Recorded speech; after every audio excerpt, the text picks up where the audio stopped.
Hello, and welcome to a brief overview of physical development, an important domain in the Brilliant Star Framework. My name is Bill Hewitt, and I am Professor Emeritus at Valdosta State University and Adjunct Professor at Capella University. Physical health has an important influence on a person's overall view of their well-being. Regular participation in physical activity appears to reduce anxiety, improve mood, and enhance an individual's ability to perform daily tasks. Also, emerging research in animals and humans alike suggests that physical exercise boosts brain function and otherwise increases the capacity for learning. Unfortunately, there is an accumulating body of evidence to support the finding that children, youth, and adults are becoming less physically active. The human body is genetically constructed for a higher level of physical activity than is common among children, youth, and adults in modern societies. While research has shown that a person's physical fitness has a positive impact on one's cognitive and emotional performance, research has also shown trends in a decrease in physical fitness and an increase in obesity, with an increase in related health challenges such as type 2 diabetes for children, youth, and adults. For normal, everyday activities, there are 5 key components of physical well-being that describe a person's physical fitness: cardiorespiratory endurance, muscular strength, muscular endurance, flexibility, and body composition. Cardiorespiratory endurance is defined as the ability of the lungs, heart, and blood vessels to deliver adequate amounts of oxygen to the cells to meet the demands of prolonged physical activity.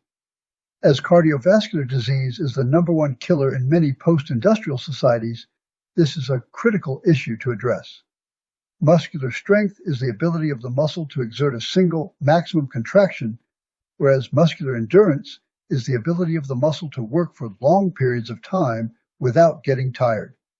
Daily activities such as climbing stairs, carrying groceries, as well as manual labor require both strength and endurance of the muscles. Flexibility is defined as the joint's ability to move through a full range of motion.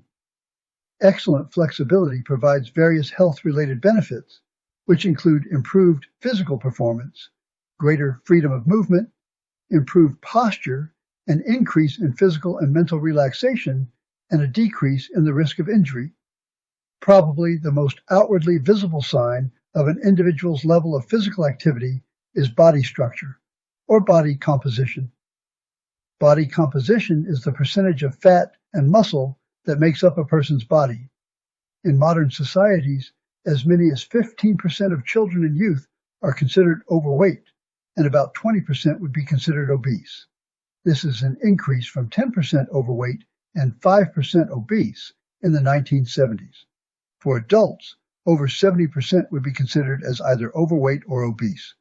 This compares to 55% in the 1980s. Body composition plays a significant role in the health and functioning of today's population. When levels of body fat are high, an individual is at greater risk for a variety of health problems.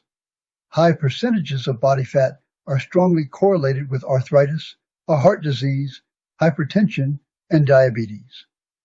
There are 3 primary influences on physical fitness: genetics, physical activity, and nutrition. While it might seem that genetics is what a person is given, a person's actions can influence the expression of genetic factors. Physical activity is important as the body responds to exercise in ways that have positive effects on the cardiovascular, respiratory, endocrine, and musculoskeletal systems. More specifically, physical benefits of exercise, such as increased muscle strength, range of motion, flexibility, posture, and endurance, all promote self-sufficiency and decrease feelings of depression, dependence, and lack of control.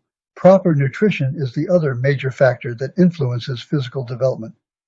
Many adults have been taught incorrect information about nutrition and are teaching this to their children. Unfortunately, some of the dietary guidelines coming from respected sources are inaccurate. There needs to be a concerted national effort to curb the current trends of cardiovascular disease, obesity, type 2 diabetes, and other degenerative illnesses related to physical inactivity and improper nutrition. In order to take a step in the right direction, the first priority must become stressing a greater importance in the area of physical development in our educational system. One of the most distressing statistics of all in the relationship of disease and physical inactivity are the statistics that show physical education programs throughout our nation are being placed on the back burner. The principle that what you do is more important than what you say points to the need for adults to take the lead in being more physically fit. And that means being more active and eating a healthy, well-balanced diet. That might mean taking simple steps, such as walking around the block and eating more fruit and vegetables. It might also mean joining a gym and reducing simple carbohydrates such as white bread, sugary cereals, and soft drinks. It might also mean advocating for more time for recess and physical activity in schools.